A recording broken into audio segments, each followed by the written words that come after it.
35e journée de la Liga. FC Barcelone di dalal équipe bi di Real de Madrid au stade olympique.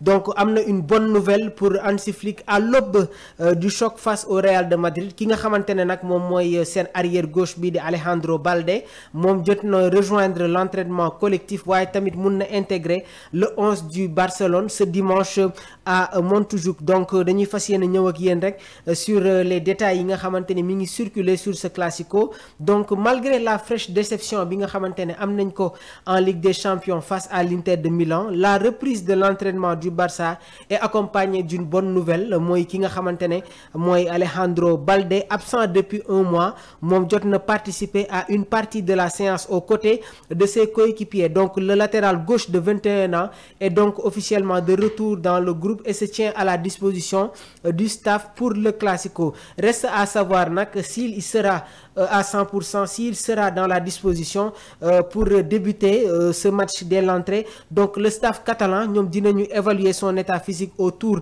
des 3 prochaines séances pour juger tamit son niveau de forme. Waaye tamit am na li nga xamante ne moom mooy le risque d'un retour prématuré loolu tamit dañ koy jël en considération. Donc Alejandro Balde moom mun na retrouver sa place dans le 11 de départ. Dans le cas contraire, il pourrait entrer en cours de match. Alejandro Balde bi nga xamante ne dafa amoon une blessure, victime d'une lésion distale du biceps fémoral de la cuisse gauche le 12 avril dernier face à l'équipe bi di Leganés 1 but à 0. Balde a manqué des rendez-vous cruciaux mu nekkoon ni tamit le quart de finale retour de la Ligue des Champions ak équipe bi di Dortmund waaye tamit les rencontres de la Liga face au Celta Vigo,